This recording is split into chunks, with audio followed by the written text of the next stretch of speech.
नमस्ते, मेरा नाम है सौरभ और आप देखना शुरू कर चुके हैं हमारा खास बुलेटिन यूपी में आज, जिसमें हम आपको बताएंगे उत्तर प्रदेश की राजनीति में आज दिन भर क्या चलता रहा। सबसे पहले बात योगी सरकार के मंत्रिमंडल विस्तार पर। 26 सितंबर की शाम योगी सरकार का बहुप्रतीक्षित मंत्रिमंडल विस्तार संपन्न हुआ। कांग्रेस छोड़कर बीजेपी में आए जितेंद्र प्रसाद के भाग्य खुले, कैबिनेट मंत्री बने तो धर्मवीर प्रजापति, छत्रपाल गंगवार, पलटू राम, दिनेश खटिक, संगीता बिंद और संजीव कुमार ने राज्य मंत्री की शपथ ली। केंद्र की मोदी सरकार के फॉर्मूले के तहत ही योगी सरकार ने भी एक ब्राह्मण, 3 ओबीसी और एक अनुसूचित जनजाति सहित 3 दलित मंत्री बनाए हैं। ये कैबिनेट विस्तार ऐसे समय में हुआ है कि नए मंत्रियों के पास कामकाज के लिए बहुत समय नहीं होगा। मात्र 6 महीने का ही मामला है, लोग कह रहे हैं, और माना जा रहा है कि जनवरी के आखिर तक आचार संहिता लग जाएगी। तो इससे पहले कि ये मंत्रीगण कायदे से मंत्रालय में अपने पैर जमा पाएं, आचार संहिता लग जाएगी। ऐसे में राजनीतिक विश्लेषकों का मानना है कि नया मंत्रिमंडल योगी सरकार से ज्यादा बीजेपी के लिए फायदेमंद है। विधानसभा चुनाव से ठीक पहले हुए कैबिनेट विस्तार पर समाजवादी पार्टी के अध्यक्ष अखिलेश यादव ने कहा कि जाति के हिसाब से मंत्री बनाने से कुछ नहीं होने वाला है। 4 महीने बाद चुनाव हैं और सरकार का चेहरा नहीं बदलेगा। जनता ने बीजेपी को सत्ता से बेदखल करने का निर्णय कर लिया है। प्रतापगढ़ की खबर नहीं देखी आपने? जनता ने किस तरह सांसद को दौड़ाया। अगर इस देश में सांसद दौड़ाए जाएं, जनता सांसद को दौड़ा ले, विधायकों को गांव में नहीं घुसने दें, और जब मंत्री कुछ नहीं कर सकते, सरकार का बजट खत्म हो गया, सप्लीमेंट्री के बाद एक और सप्लीमेंट्री तो आ सकता है, तो जब बजट ही नहीं है तो मंत्री क्यों बना रहे हो? जिस सरकार के पास, जिन मंत्रियों के पास बजट ही नहीं पहुंचेगा, तो किस लिए मंत्री बना रहे हैं? केवल ये देख करके इस जाति के ये मंत्री हैं, इस जाति के मंत्री हैं, इस जाति के मंत्री बन गए।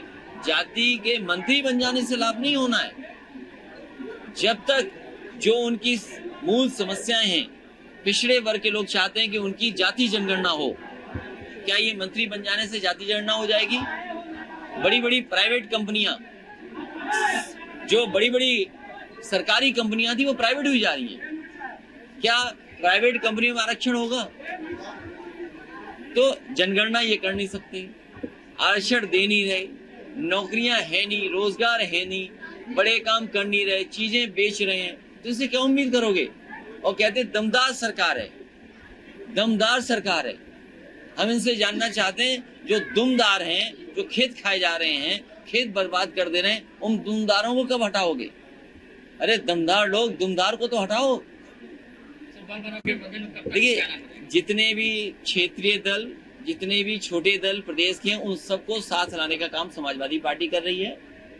उसमें जिनका आपने नाम लिया है, उनका भी दल है, उसे भी साथ समाजवादी पार्टी लाएगी और पूरा सम्मान उनको दिया जाएगा। बसपा प्रमुख मायावती ने भी कैबिनेट विस्तार पर बीजेपी को घेरा। पूर्व मुख्यमंत्री ने ट्वीट करते हुए कहा कि बीजेपी ने कल यूपी में जातिगत आधार पर वोटों को साधने के लिए जिनको भी मंत्री बनाया है, बेहतर होता कि वे लोग इसे स्वीकार नहीं करते, क्योंकि जब तक वे अपने अपने मंत्रालय को समझकर कुछ करना भी चाहेंगे, तब तक यहाँ चुनाव आचार संहिता लागू हो जाएगी। दूसरी खबर में बात राजा मिहिर भोज की जाति को लेकर छिड़ी लड़ाई की। राजा मिहिर भोज की जाति यूपी चुनाव में नया मुद्दा है। हुआ ये कि बीते 22 सितंबर को ग्रेटर नोएडा के दादरी में मुख्यमंत्री योगी आदित्यनाथ ने मिहिर भोज की प्रतिमा का अनावरण किया था। विवाद इस बात को लेकर शुरू हुआ कि अनावरण से पहले सम्राट मिहिर भोज के नाम के आगे से गुर्जर मिटा दिया गया था। ऐसा इसलिए किया गया क्योंकि राजपूत समुदाय के लोग सम्राट मिहिर भोज को अपना पूर्वज मानते हैं। ऐसे में अगर राजा के नाम के साथ गुर्जर लगाया जाता तो राजपूत नाराज हो जाते। अब गुर्जर समुदाय के लोग प्रदर्शन कर रहे हैं।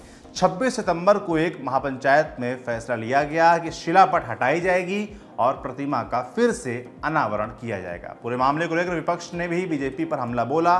समाजवादी पार्टी के अध्यक्ष अखिलेश यादव ने कहा कि ये इतिहास में पढ़ाया जाता रहा है कि सम्राट मिहिर भोज गुर्जर प्रतिहार थे, पर भाजपाइयों ने उनकी जाति ही बदल दी।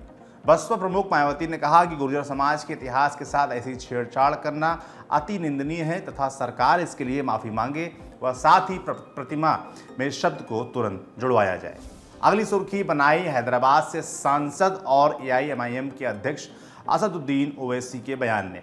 कानपुर में ओवैसी ने मुसलमानों की तुलना शादी के बैंड बाजा पार्टी वालों से करते हुए कहा कि उनसे पहले संगीत के लिए कहा जाता है, लेकिन शादी वाली जगह पहुंचने पर उन्हें बाहर खड़ा रहने के लिए बोल दिया जाता है। भारत में मुसलमानों का मुकाम अगर एक है, क्या है हमारा मुकाम?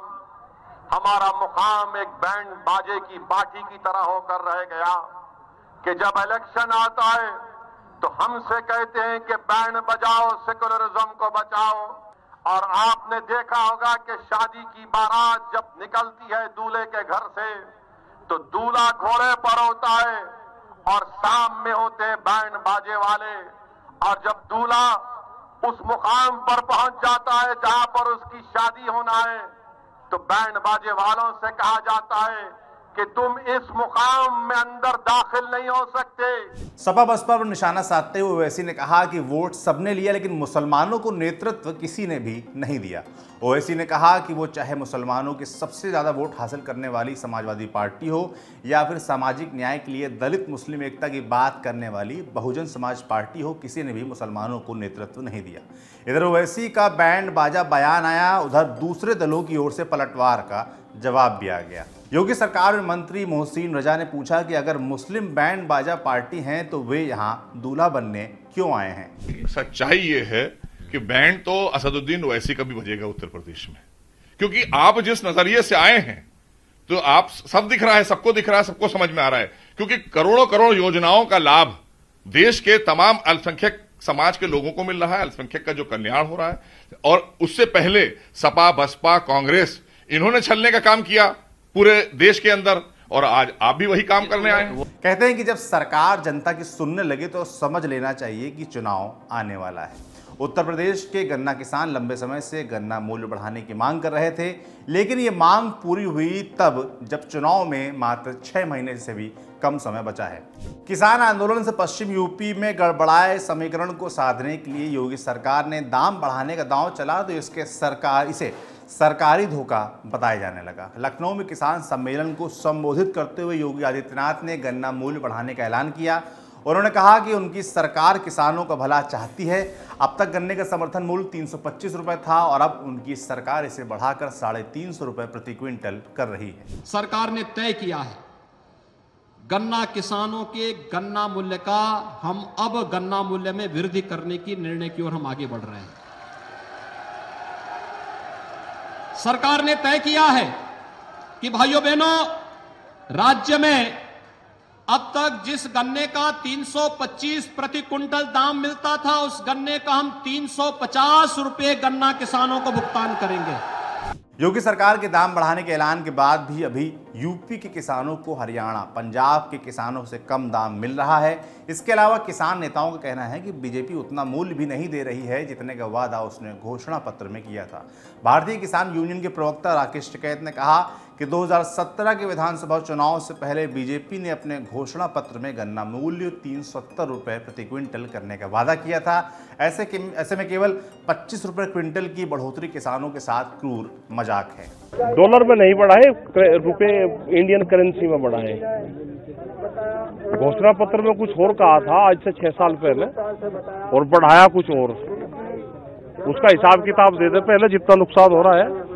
जिस हिसाब से जनता ने वोट दी थी, 375 रुपए की बात करी थी, इस बीच में 450 रुपए की बात करी थी और बढ़ाया 25 रुपया। मुख्य विपक्षी दल समाजवादी पार्टी ने आरोप लगाया कि चुनाव आ रहे हैं, इसलिए किसान याद आ रहे हैं। जैसे जैसे उत्तर प्रदेश में चुनाव पास आने लगा, सरकार यहाँ पे चुनावी वादे शुरू कर दिए। अब वो किसानों को, गन्ना किसानों को चुनावी वादे कर रही है। भाई किसान यहाँ लगातार 8-9 महीने से धरने पे बैठा है। 800 से ज्यादा किसानों की मौतें होगी, तब तो सरकार को उनकी चिंता नहीं हुई, उनके बारे में बात नहीं की। किसान भी जानता है कि 2022 के चुनाव में किसान इस बार भारतीय जनता पार्टी को वोट के माध्यम से करारा जवाब देगा। और किसान को पता है कि उनके गन्ने में अगर कोई मीठा रस डाल सकता है तो सिर्फ एकमात्र समाजवादी पार्टी है। ऐसा नहीं कि सरकार का विरोध कर रहे किसान नेता ही गन्ना मूल्य 400 रुपए क्विंटल की मांग कर रहे हों। बीजेपी सांसद वरुण गांधी ने मुख्यमंत्री को पत्र लिखकर गन्ना मूल्य 400 रुपए प्रति क्विंटल करने की मांग की है। इससे पहले भी वरुण गांधी ने चिट्ठी लिखकर योगी सरकार से किसानों की समस्याओं पर ध्यान देने की अपील की थी।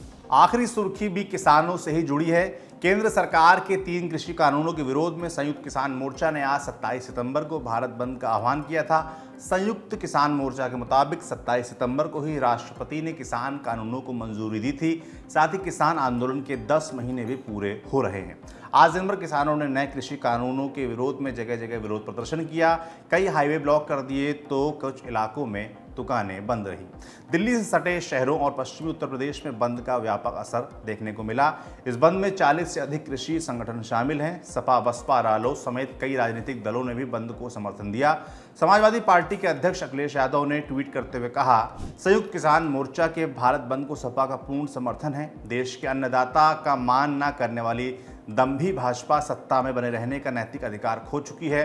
किसान आंदोलन भाजपा के अंदर टूटन का कारण बनने लगा है। बीएसपी प्रमुख मायावती ने भारत बंद का समर्थन करते हुए कहा कि केंद्र सरकार से पुनः अपील है कि किसान समाज के प्रति उचित सहानुभूति व संवेदनशीलता दिखाते हुए तीनों विवादित कृषि कानूनों को वापस लें तथा आगे उचित सलाह मशविरा व सहमति से नया कानून लाएं ताकि इस समस्या का समाधान हो सके।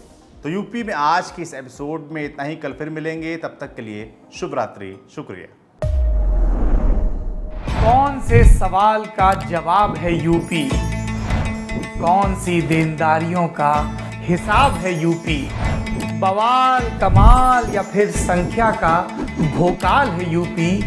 किसी का हासिल तो किसी का मलाल है यूपी। खुशहाल, बदहाल या बहरहाल है यूपी? बताओ तुम्हारा क्या हाल है यूपी?